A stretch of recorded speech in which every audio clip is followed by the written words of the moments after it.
Well, we are back with Carmen, and her life just isn't getting any better, is it? Her papa died. We just found out that the family she's living with wants to send her back to Italy. Let's see if that happens. Chapter 7. Carmen stood there frozen, barely breathing. Tony called over to her through a yawn. Hey, Carm, are you pretending to be a statue or something? All the kids were awake now. 4 sets of big Grosso eyes were on her. The Wicked Witch of the West cast a spell on her, said Frankie. The kids all giggled, and Carmen knew they expected her to join in. But she couldn't laugh right now. Picture of her, look how sad she is.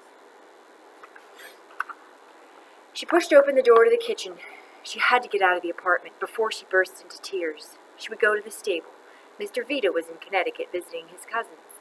Carmen could get Rosie and take her to the park. She wouldn't have to talk to anyone. She stumbled into the kitchen and headed straight for the coat rack. Mrs. Grasso stood up. Carmen, do you feel all right?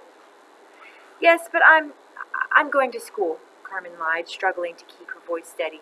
She threw on her coat. Mr. Lawrence wanted some help. So early? It's barely 7. But Carmen was already in the hallway, ignoring the voices calling after her.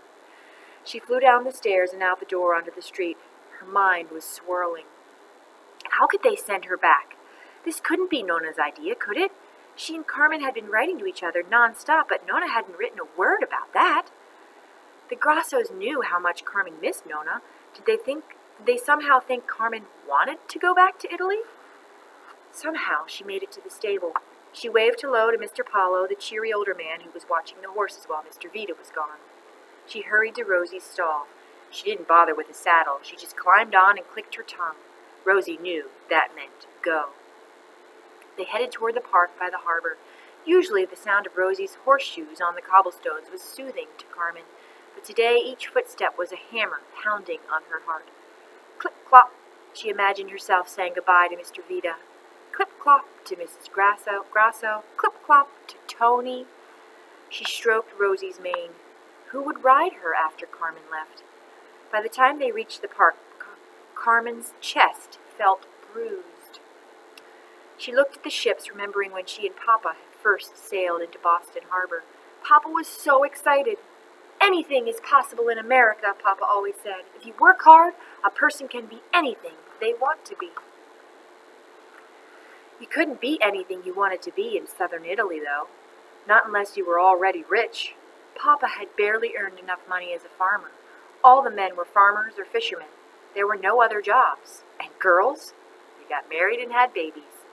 Carmen wanted a family of her own one day, but she didn't want that to be her only job.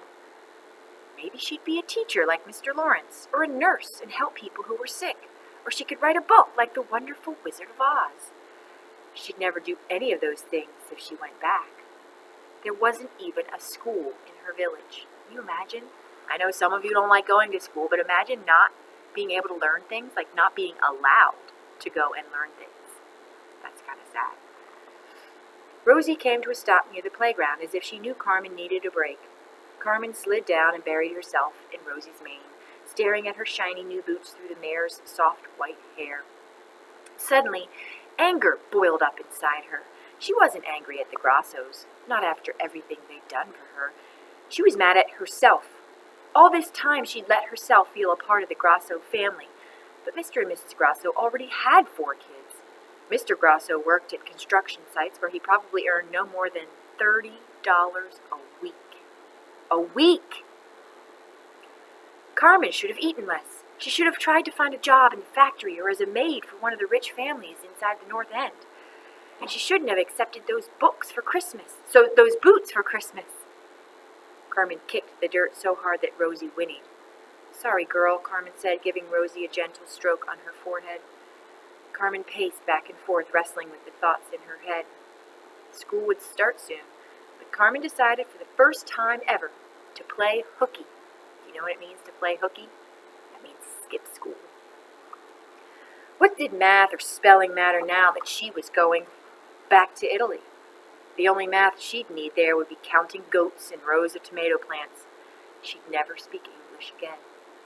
Carmen stood there for what felt like hours until she was so tired she had to sit down. She chose a spot under a tree and gazed out at the ships in the harbor. Again, she thought of Papa. It had been Papa's dream to come to America. But now Papa was gone. So was the life they'd built. Maybe the Grassos were right, Carmen realized. Maybe it was time to go back to Italy, to her old life, to where she could be with Nonna. Carmen leaned against the tree. She imagined her grandmother's arms around her. Then she closed her eyes and fell into a restless sleep. Do you think she'll end up going back? What will happen to keep her in America?